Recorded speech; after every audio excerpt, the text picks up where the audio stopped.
여러분께서는 지금 CBS 라디오 김현정의 뉴스쇼를 함께하고 계십니다.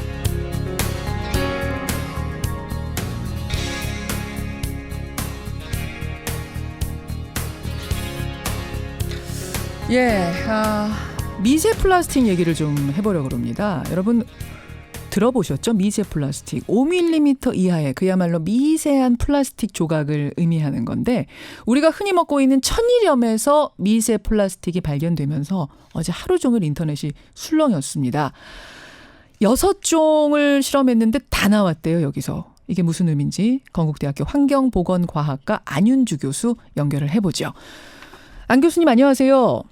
네, 안녕하세요. 예, 미세 플라스틱. 우리가 미세먼지 얘기를 워낙 많이 들어서 대충 감은 잡히는데 정확히는 뭡니까?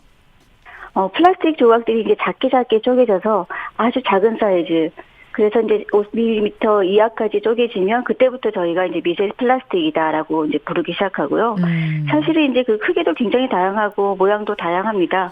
그리고 그보다 더 작게 깨져서 마이크로 사이즈, 심지어는 나노 사이즈까지도 작게 깨지기도 합니다. 나노 사이즈까지도. 그럼 이번에 네, 천일염에서 나온 그 미세 플라스틱들은 어느 정도 사이즈였어요? 그것도 모든 사이즈들이 다 혼재되어 있다고 보시면 되는데요. 이런 것들이 이제 일률적으로 만들어서진 게 아니라 환경 중에서 자연적으로 풍화되고 또 강분해되고 이렇게 만들어지다 보니까 그 사이즈가 이제 굉장히 다양하게 잘라지고요. 이제 미세화가 됐다가 이런 것들이 또 그 안에서 또 짜게지고 하면서 더 작게 환경 중에서는 이제 변해갑니다. 그럼 미세 플라스틱은 눈에 뭐 보일 수도 있고 안 보일 수도 있고 사이즈가 다양하니까. 네, 그렇습니다. 색깔도 다양하고요. 모양도 우리가 그냥 동그랗다를 생각하고 있는데 그렇지가 않고 이제 부정형인 것도 있고 어떤 경우는 이렇게 파이버처럼 길게 생긴 것도 있고 그냥 미세 플라스틱 유라고 이렇게 통칭해서 말하고 있지만 그 안에 들어있는 그 플라스틱 종류라든지 모양이라든지 크기는 너무나 많이 다양합니다. 아니 그럼 우리가 지금 입고 먹고 쓰는 이 플라스틱 제품들 크기 정말 다양하잖아요. 엄청 큰 것도 있고 작은 것도 이것들이 다 자외선에 녹고 파도에 휩쓸리고 이러면서 쪼개지고 분해되고 녹고 이러면서 미세 플라스틱이 다 된다는 얘기예요? 네, 플라스틱이 이제 저희가 잘 알다시피 고분자 물질이라서 원래 잘 이제 분해가 되지 않는 물질인데요. 근데 자연계에 나가게 되면 이제 풍화작용이라든지 또는 햇볕으로 인해서 광분해가 일어나든지 하면서 이런 것들이 이제 어느 순간 점점 이제 약하게 되면서 깨워지기 시작합니다. 근데 일단 한번 쪼개지기 시작하면 그 쪼개지는 속도가 가속화가 되고 그다음에 이게 자꾸 작게 쪼개지다가 사이즈가 이제 5mm 이하가 된다고 했을 때부터는 이제 그때 미세 플라스틱이다. 라고 얘기를 하고요. 그 정도 사이즈는 사실 저희 눈에 잘 보이는데 실질적으로는 이렇게 밀가루처럼 거의 눈에 보이지 않는 가루와 같은 이런 것들도 그런 것들도 많이 있습니다. 밀가루 같이 쪼개지니까 이게 천일염에 섞였을 때 우리가 모르고 그냥 먹는 거군요. 네, 전혀 모를 수밖에 없어요. 그러니까 천일염에서 나온 이제 미세 플라스틱들은 이제 바닷물 속에 있던 미세 플라스틱들이 이제 소금을 만드는 과정에서 거기서 이제 같이 만들어진 거거든요. 그러니까 원래 바닷물에 있었던 게 소금 제조 과정에서 그냥 만들어져서 들어갔다라고 보시면 될 것 같습니다. 저는 천일염에서 미세 플라스틱이 나왔다라길래 무슨 영세업체에서 굉장히 불량한 환경에서 만든 게 적발이 됐구나 이렇게 이해를 처음엔 했어요. 근데 잘 보다 보니까 자료를 그게 아니에요. 그냥 마트에서 파는 국내산 2종, 외국산 4종. 그러니까 외국에서 만든 비싼 천일염까지 이렇게 6종을 했는데 거기서 다 나왔다는 거잖아요. 국내에서는 이제 우리나라 천일염 갖고 결과 나온 게 최근이지만 사실 그 전부터 외국의 그 소금들, 다른 나라의 제품들에서는 미세 플라스틱이 검출됐다는 연구들이 벌써 나왔고요. 이제 우리나라 소금에도 당연히 있겠죠. 외국의 바다에도 있는 것처럼 우리가 만드는 바다에도 당연히 플라스틱이 있으니까. 그래서 어떤 제조 과정에서 그 어떤 업체들이 잘못해서 나온 게 아니라 원래 있는 겁니다. 그냥 바닷물에 있으니까. 이건 어떻게 밀가루 같은 거니까 걸러지지도 않는다. 그러면요. 얼마나 나왔어요? 교수님? 글쎄요. 제가 숫자까지를 정확하게 기억하고 있지는 못하지만 제가 잠깐만요. 이거는 숫자를 좀 알려드리고 갈 필요성이 있을 것 같아서 자료를 지금 좀 찾겠습니다. 네. 이번 조사 결과입니다. 프랑스상 천일염에서는 100g당 242개의 미세 플라스틱, 국내산에서는 최고 100g당 28개, 중국산 천일염에서는 100g당 17개가 나왔다.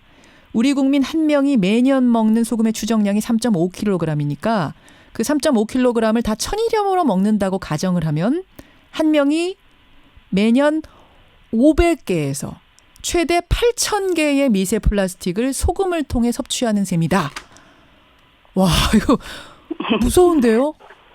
근데 사실 우리가 소금만 먹는 게 아니라 다른 사실을 알면 사실 더 경각심을 가질 필요가 있는데 예. 소금뿐만 아니라 저희가 먹는 그 여러 가지 해산물, 뭐 조개류, 뭐 이런 것들뿐만 아니라 식품에서부터 이미 미세 플라스틱은 저희가 계속 섭취를 하고 있었습니다.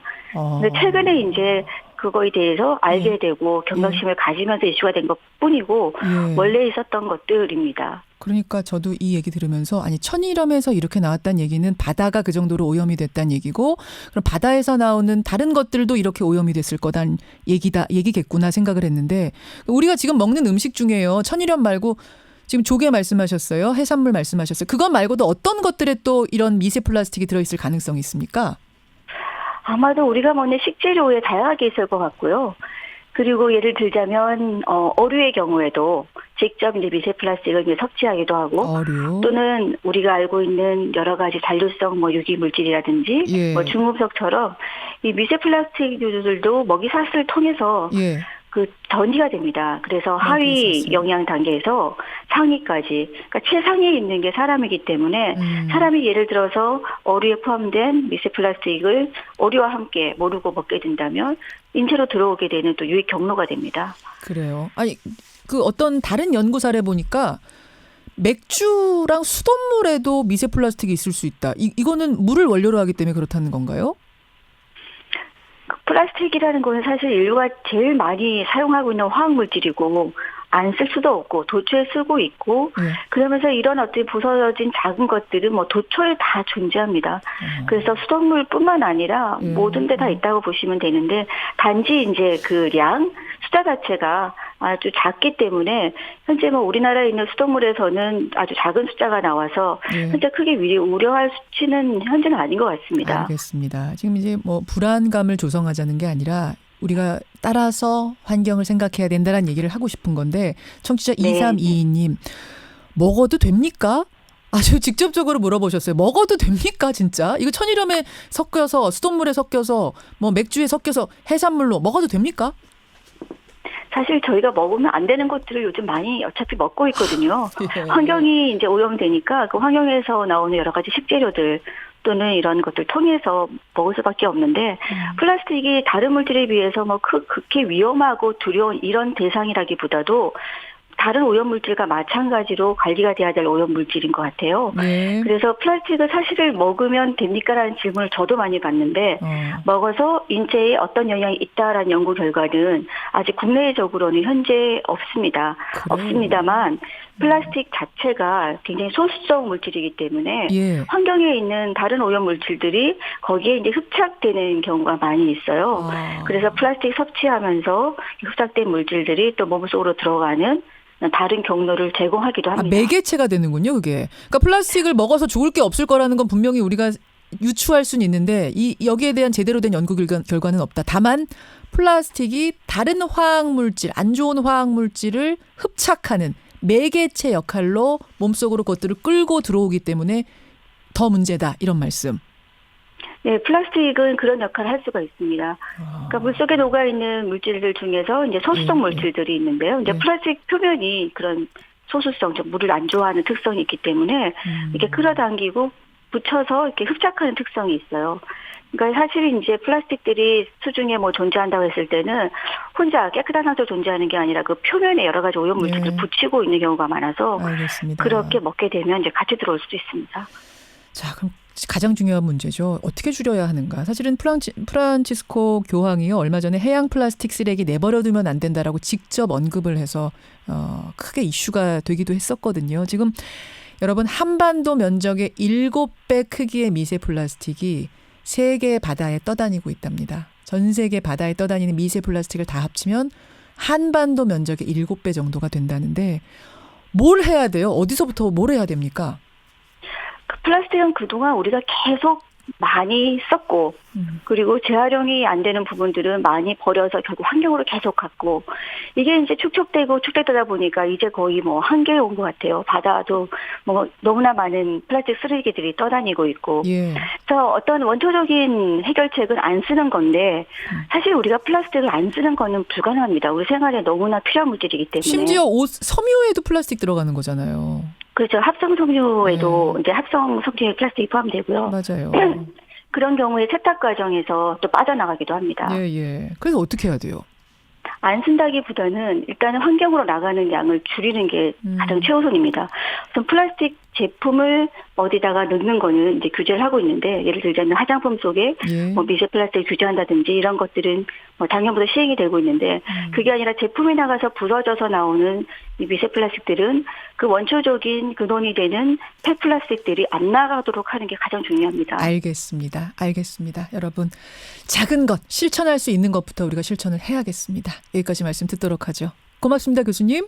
네, 감사합니다. 건국대학교 안윤주 교수였습니다.